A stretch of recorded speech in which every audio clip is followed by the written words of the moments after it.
international, j'ai l'honneur et le privilège, au nom du PDCI-RDA, de vous souhaiter une cordiale bienvenue dans ce monument, dans ce bâtiment plein d'histoire. J'ai le plaisir de m'adresser à vous aujourd'hui en des instants que je crois historiques. Je suis très heureux de voir dans cette salle ce dont je rêve pour notre pays. Des Ivoiriennes et des Ivoiriens de tous âges, de toute confession, de toute conviction politique, unis par leur amour du pays et convaincus que c'est seulement par le dialogue et par le travail en commun qu'on peut bâtir une société digne de son nom. Donc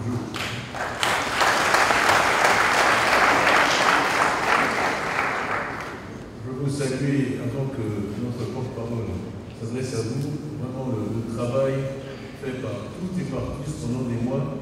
Je dois le dire sous l'impulsion de Mme Simone et Babou, ici à ma droite. Je vous le saluer.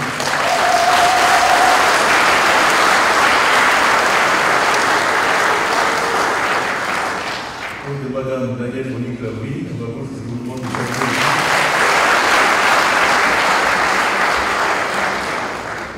Tout homme intelligent sait que pour avancer dans la vie, il faut s'entourer de femmes.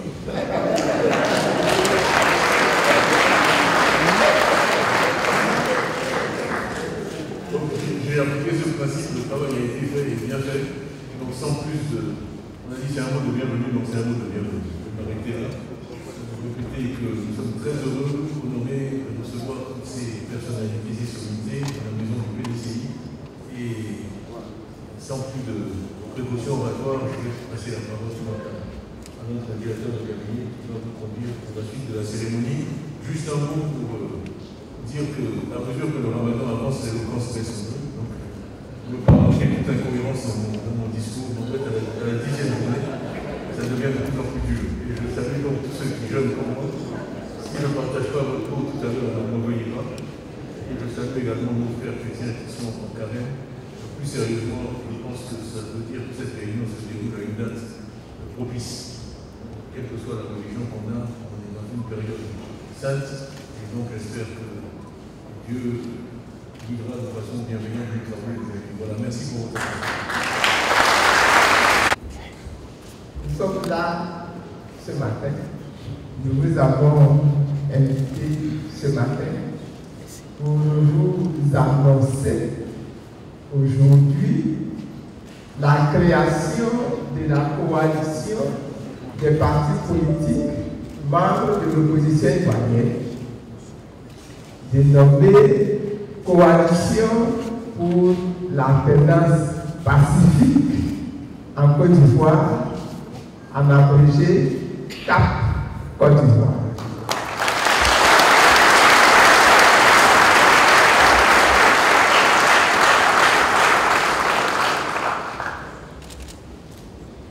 CAP Côte d'Ivoire est doté d'un organe suprême, la conférence des présidents.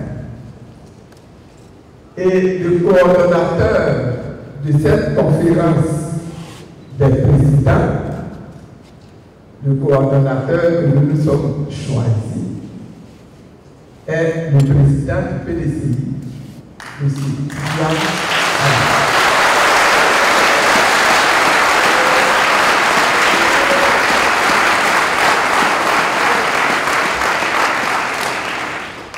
CAP Côte d'Ivoire compte également un porte-parole avec une porte-parole, la présidente du PLGC, Mme Simone et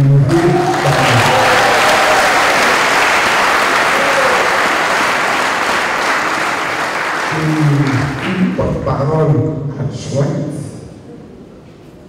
la présidente de l'URD, Mme Danielle Monique Labrie.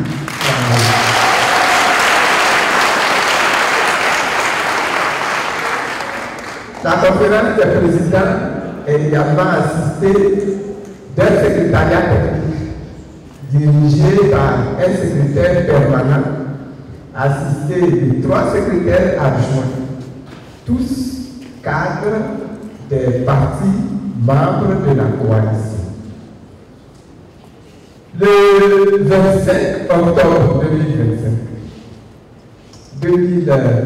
non, on n'est pas encore, on n'y est pas encore arrivé, on va y aller. Le 25 octobre 2025, les Ivoiriens, non, 2025, les Ivoiriens et les Ivoiriens seront invités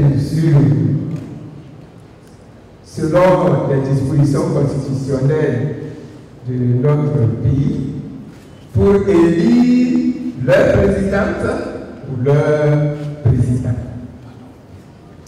Président de la République. Cette élection, prévue par la Constitution, est donc censée être préparée par un organe électoral dédié.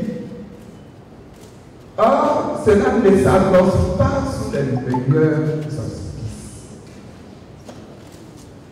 En cela, malheureusement, elle s'inscrit dans une continuité historique faite de plus de 30 années de crise électorale générée par un système des élections biaisées et un environnement politique délétère. Aujourd'hui, en 2025, la situation n'a pas vraiment évolué.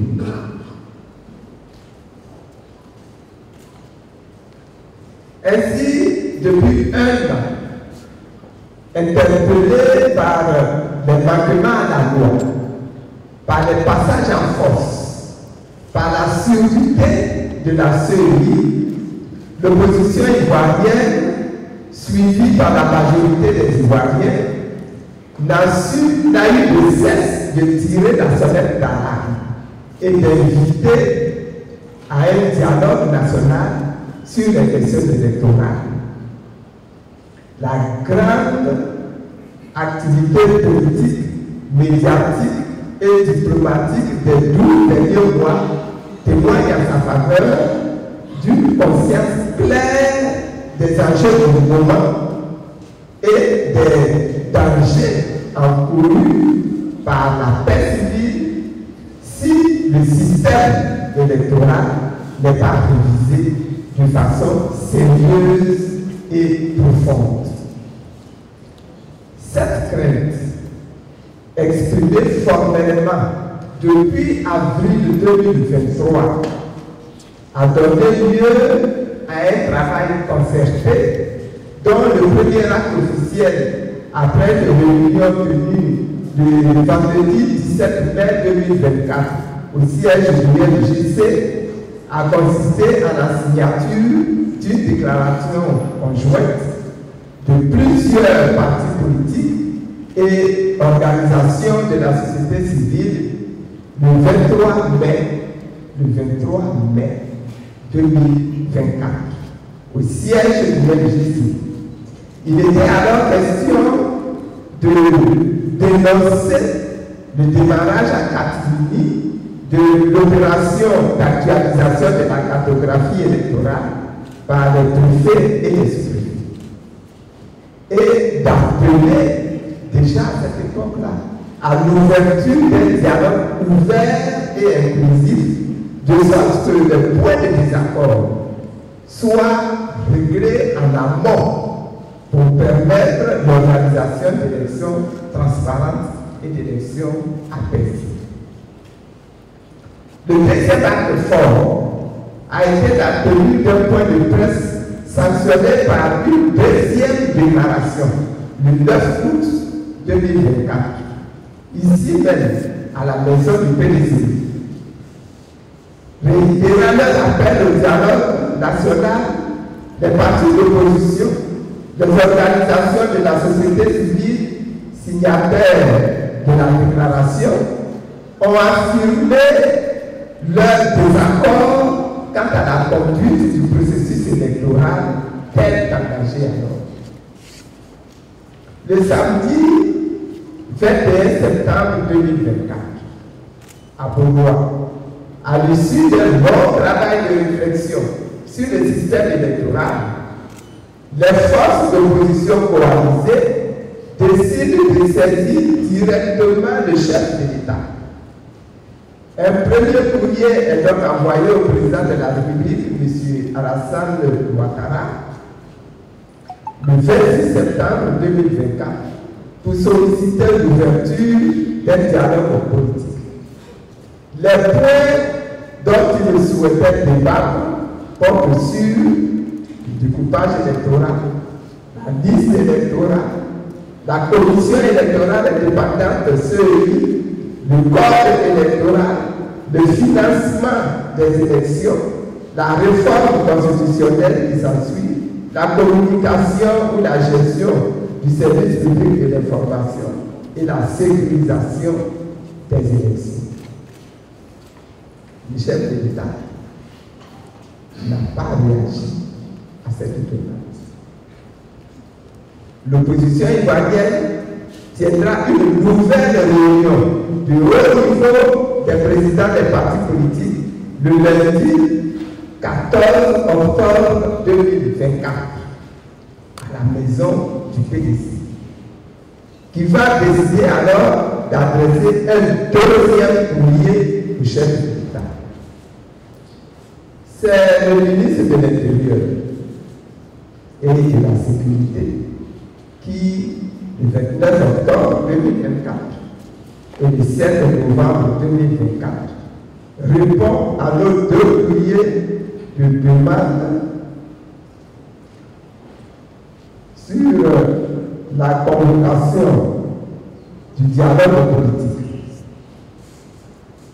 Selon lui, il n'y a aucun besoin de convoquer un dialogue politique. Selon lui, la 5e phase du dialogue politique avait déjà traité et résolu toutes les questions de façon satisfaisante. Les deux courriers de réponse s'achevaient quand même sur la promesse de sa disponibilité à poursuivre les échanges. L'opposition lui adressa donc un courrier de demande d'audience le 23 décembre 2024. Le 23 décembre 2024. Ce courrier est resté sans suite. D'avril 2023 à décembre 2024, notre coalition aura tout fait en élargissant sa base, en s'ouvrant à la communauté nationale et internationale. Nous notons que le passage de la Côte d'Ivoire à l'examen périodique universel est prévu le 5 novembre 2024 à Genève, devant le Conseil des droits de l'homme de l'ONU, a mis en exergue plusieurs anomalies de notre système électoral que nous dénoncions déjà. Le premier, faut-il le rappeler, consiste en une revue périodique de la situation des droits de l'homme dans tous les pays membres de l'ONU, tous les 4 ou 5 ans. La Côte d'Ivoire, après avoir été évaluée en 2009, 2014 et 2019, a été évaluée pour la 4e fois le 5 novembre 2024 à Genève. Cette dernière évaluation a été particulière car elle a mis en exergue les problèmes profonds qui existent en Côte d'Ivoire à l'orée des élections générales de 2025. Pour la première fois, la communauté internationale a été réunie avec la Côte d'Ivoire. La France, les États-Unis, le Canada, la Suisse, l'Espagne et même l'Estonie ont été très critiques et en déphasage avec les éloges habituels que la Côte d'Ivoire recevait jusque-là. La Côte d'Ivoire a reçu 273 propositions de recommandation, dont certaines ont particulièrement fait l'objet de débat. Nous en citerons 3. Premièrement, créer les conditions pour un dialogue pour des élections libres, ouvertes et transparentes en octobre 2025. Des élections transparentes s'attendent aussi et surtout d'un organe électoral réellement indépendant et impartial. Deuxièmement, revoir l'ordonnance du 12 juin 2024 sur la société civile afin de les rendre plus conformes à la Constitution et aux lois ivoiriennes. Troisièmement, prendre des mesures pour réduire le nombre de détenus préventifs dans les prisons ivoiriennes. Ces recommandations ont embarrassé la Côte d'Ivoire, qui pour la première fois a décidé de reporter ses réponses à la mi-février 2025. Quelle suite le gouvernement ivoirien a-t-il donné à cet important dossier de l'EPU, puisque nous sommes au mois de mars? Je répondrai pour l'instant silence radio absolu. Aujourd'hui, alors que s'amorce le dernier virage de l'élection présidentielle en octobre 2025, la mère des élections, les partis politiques dans l'opposition maintiennent, par amour de la nation et pour préserver les vies, pour préserver les Ivoiriens des désirs et tentatives scélérates de violence, maintiennent leur appel au dialogue national en vue de pacifier les esprits et conjurer le sort des violences électorales. Ils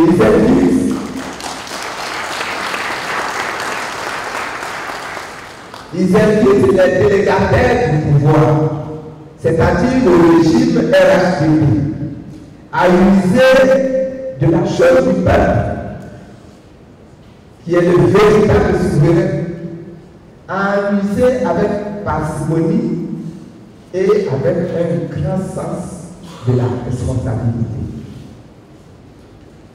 Le ratage de la dernière mise à jour du fichier électoral, le refus de la révision de la liste électorale avant les élections, telle envisagée par la CEI en 2025, la collusion à peine voilée entre le parti au pouvoir et l'organe électoral, l'instrumentalisation de la justice risque de produire des effets dont les conséquences sont susceptibles d'échapper à tout contrôle à tout moment.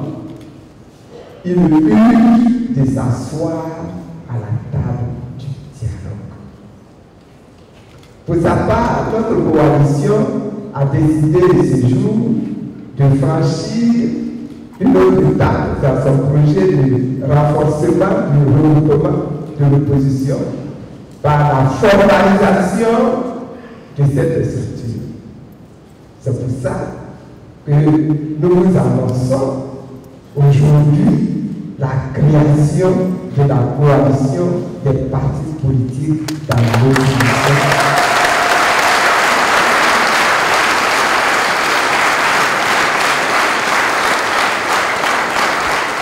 Je l'ai dit aujourd'hui, je le dis encore, elle est demandée coalition pour l'alternance pacifique en Côte d'Ivoire, CAP Côte d'Ivoire. CAP Côte d'Ivoire va être un cadre permanent, non idéologique. J'insiste là-dessus, parce que la question nous a été posée.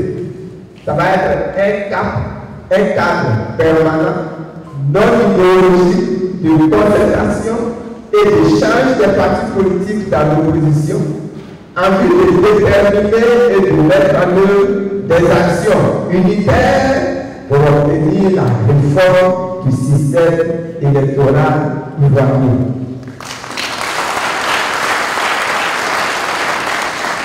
C'est à ce prix que la paix régnera dans notre nation. Cap Côte d'Ivoire a pour objet d'organiser l'unité d'action des partis politiques de l'opposition en faveur des réformes électorales susceptibles de garantir des élections inclusives, libres, justes, transparentes et apaisées en octobre 2025 en Côte d'Ivoire, conformément aux standards internationaux. De défendre l'état de droit, la démocratie et la liberté dans notre pays. De promouvoir la réconciliation nationale, l'unité nationale et la paix. Cet instrument politique, non idéologique, s'entend comme un centre d'énergie, le point de ralliement de toutes les forces de progrès, dont la première réussite, la plus grande, à inscrire au catalogue des victoires nationales, adviendra lorsque notre pays sera rendu à lui-même par la continuation du mandat électoral, responsable du temps de désolation. Frères, unis, nous serons plus forts.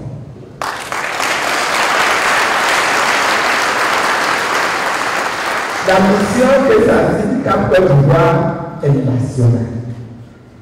Elle est historique. C'est pourquoi elle dresse pour chaque Ivoirienne et pour chaque Ivoirien par-delà les appartenances, par-delà la prison des chapelles et au nom du bien commun, le marque de l'unité nationale dont le défi si grand nous attend. Désormais, apprêtez-vous à nous voir agir ensemble.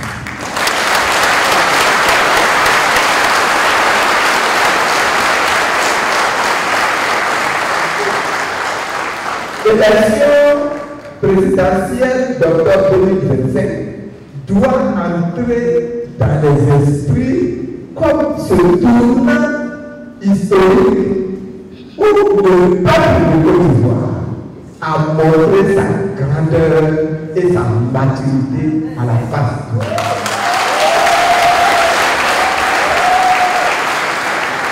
C'est pourquoi nous appelons tous les hommes et toutes les femmes de bonne volonté dans notre pays à nous rejoindre.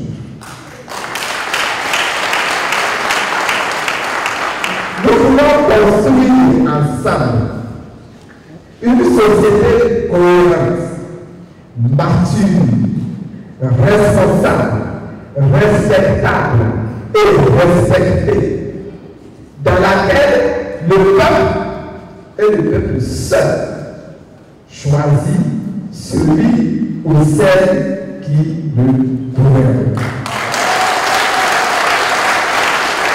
Et que Dieu bénisse la Côte d'Ivoire.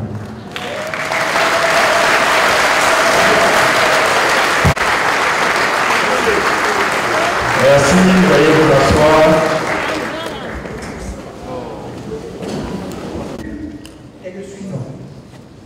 Nous, dirigeants des partis politiques signataires de la présente charte, interpellés que nous sommes par les menaces sérieuses qui pèsent aujourd'hui sur la cohésion de la société ivoirienne, Préoccupé par les violations répétées de la Constitution et des lois de la Côte d'Ivoire, par la caporalisation des institutions de la République, les dérives autoritaires, les atteintes graves à la démocratie, aux libertés fondamentales et à l'état de droit, préoccupé par le recours répété et délibéré à la violence, à l'intimidation et à la fraude lors des élections en Côte d'Ivoire, observant la persistance des crises dues à l'organisation lacunaire de l'alternance politique et de l'expression de la pluralité des opinions, au non-respect de la séparation des pouvoirs, aux entraves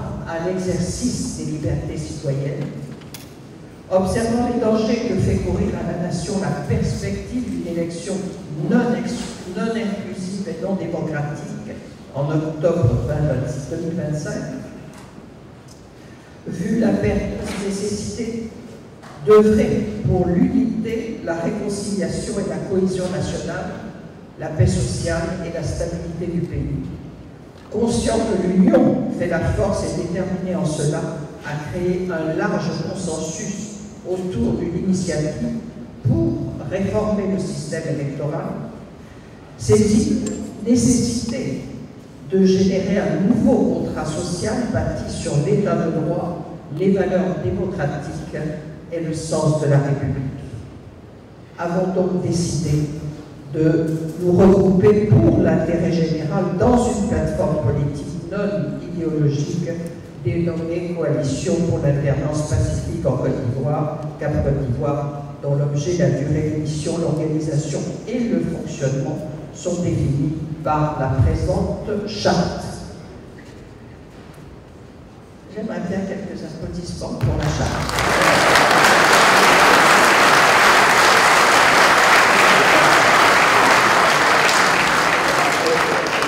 Soyez tranquilles, je ne vais pas vous la lire, mais je vais quand même vous donner quelques orientations, les grandes lignes de cette charte que nous nous sommes données. On l'a dit, notre coalition est un cadre permanent non idéologique de concertation et d'échange. Et nous voulons mettre en œuvre des actions unitaires pour aboutir à des réformes électorales. Les membres qui adhèrent à la CAPCI conservent leur identité et leur spécificité. Il est bien entendu que l'adhésion à la coalition implique le respect par chaque parti adhérent des décisions et des orientations consensuelles prises. L'organe suprême de la coalition est la conférence des présidents, composée des premiers responsables des partis membres, d'un porte-parole et d'un secrétariat technique. La conférence des présidents est l'organe décisionnel de la coalition. Elle désigne et elle a désigné en son sein le coordonnateur président, les porte-paroles et le secrétaire. La conférence des présidents se réunit autant que de besoin sur convocation de son coordonnateur ou du porte-parole en cas d'empêchement de ce dernier. Le coordonnateur président convoque et préside les réunions de la conférence des présidents, représente la coalition dans tous les actes de la vie civile et s'adresse si nécessaire aux médias. Il veille à l'harmonisation des actions, à la cohésion interne et à l'exécution des décisions de la conférence des présidents. Le porte-parole est composé du porte-parole et de son adjoint. Ils ont été désignés au sein de la conférence des présidents par celle-ci.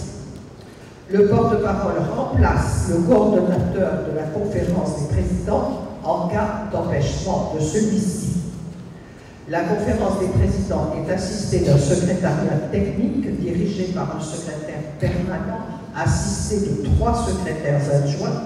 Ces personnalités sont choisies parmi les cadres du parti composant la coalition. La charte entre en vigueur dès son adoption, c'est-à-dire par la signature des 25 partis de l'opposition. En qualité de membres, les partis politiques signataires et ceux qui y adhéreront ultérieurement, comme nous l'espérons, parce que la porte reste ouverte. Voilà, mesdames et messieurs, brièvement présenter la charte qui va être paraphée dans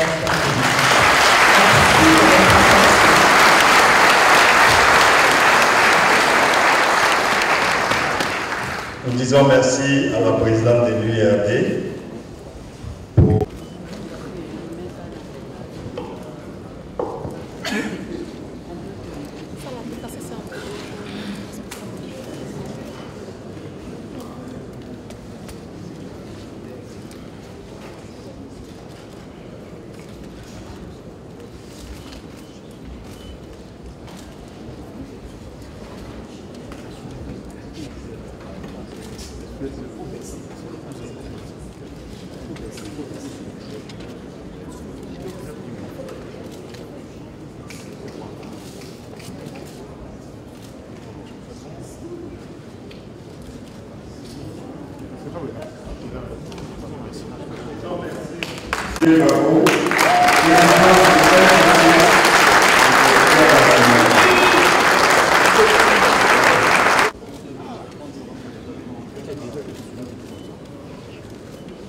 Merci à la Daniel Bonny, président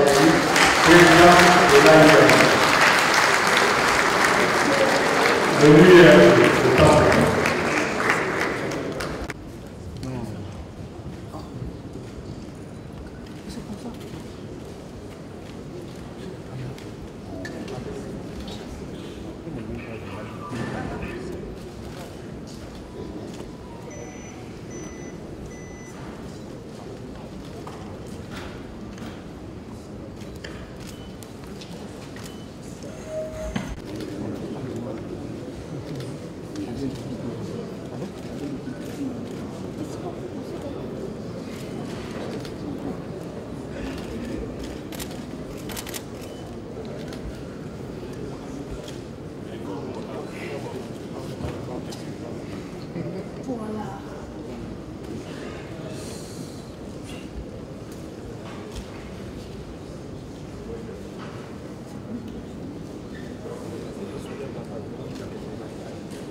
Souvendier Daniel Keba, le secrétaire général de l'AIR.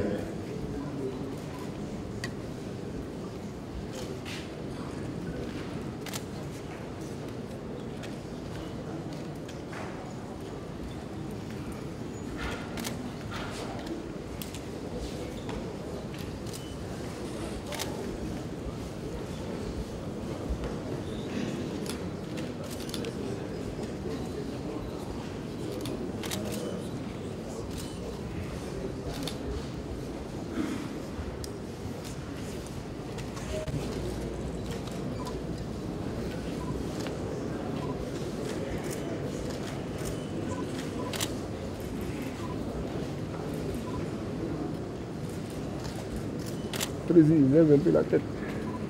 Regarde-nous un peu.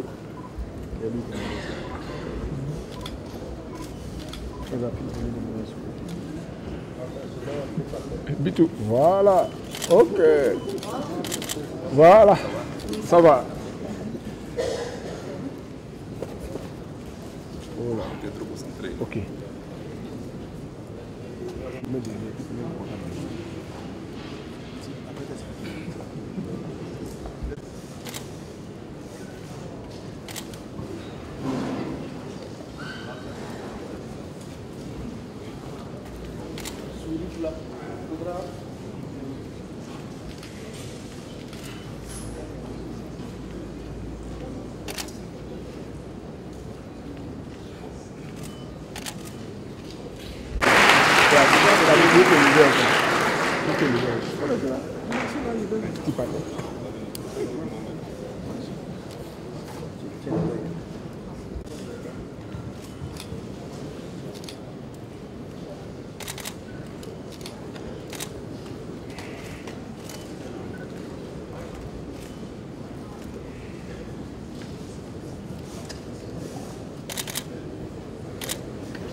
Merci, Président.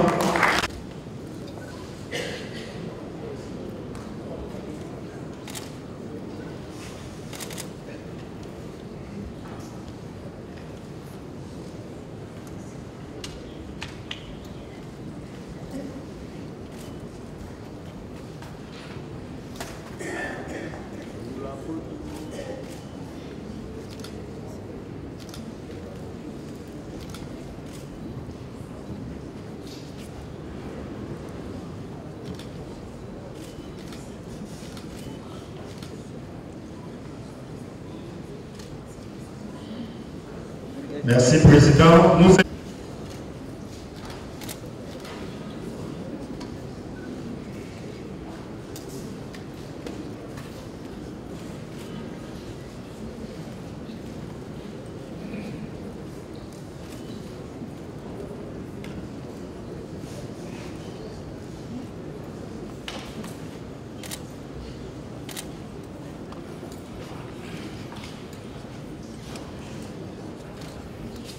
Merci, Président. C'est au tour de Mme Pété.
Merci, Président.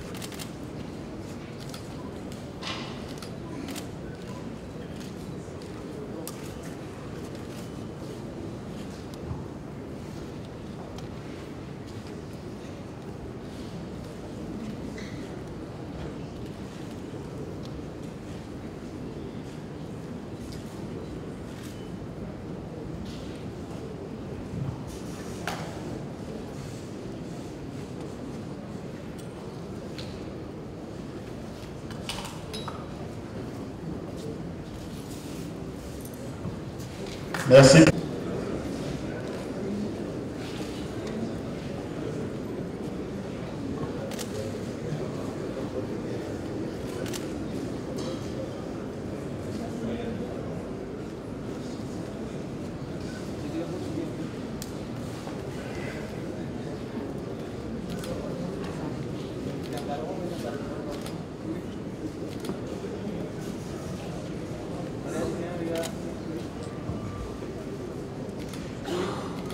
Merci, Président. C'est au tour de M.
Merci.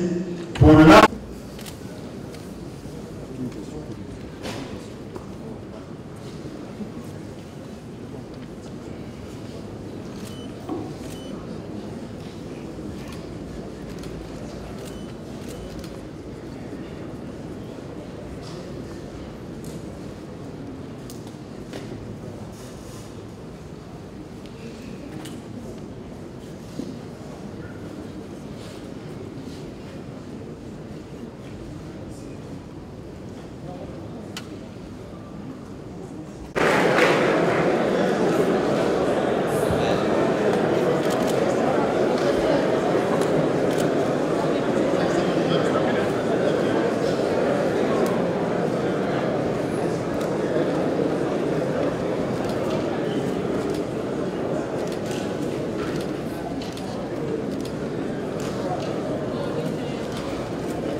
Merci.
Alors nous l'avons dit tout à l'heure, le président Pascal Affi-Vincent est empêché, mais parce qu'il est à l'extérieur du pays. Le ministre Kaye-Éric Souffrant aussi n'a pas pu être des nôtres.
Merci.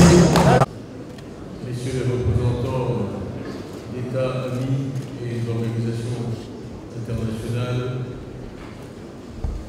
militants des partis politiques de Côte d'Ivoire, honorables invités, c'est à moi que revient l'honneur de clore cette sympathique cérémonie. Je voudrais souligner l'importance de cette date du 10 mars 2025, qui aura vu des partis politiques ivoiriens d'obédience et d'idéologie diverses, chacun avec son histoire propre, chacun avec sa culture, s'unir autour de ce qui est essentiel, la préservation de la paix de notre beau pays, de Côte d'Ivoire. C'est notre bien le plus précieux. Et nous sommes tous ici déterminés. C'est la première fois que je prends la parole en tant que coordinateur de cette coalition pour l'indépendance pacifique de Côte d'Ivoire. Mais je sais que je traduis la pensée de tous mes collègues présidents et présidents de parti en disant que nous sommes déterminés à tout mettre en œuvre pour que la paix règne en Côte d'Ivoire, pour que nous ayons des élections inclusives, c'est-à-dire élections auxquelles tous ceux qui souhaitent être candidats puissent être candidats et qu'on laisse enfin les Ivoiriens décider librement de qui doit les diriger.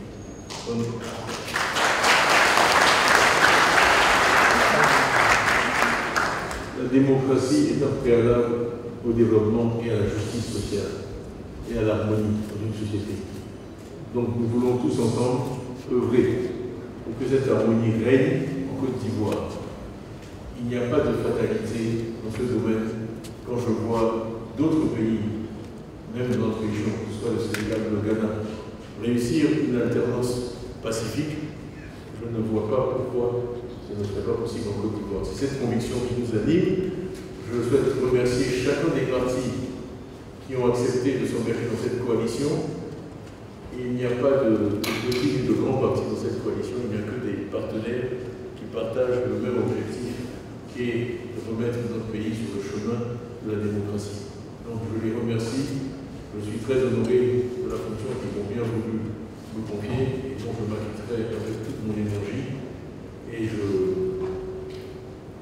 répète que cette date est historique, que nous allons travailler sans relâche pour que l'élection d'octobre 2025 se fasse de façon transparente, inclusive et apaisée pour le plus grand bénéfice de la Côte d'Ivoire. Que Dieu bénisse la Côte d'Ivoire.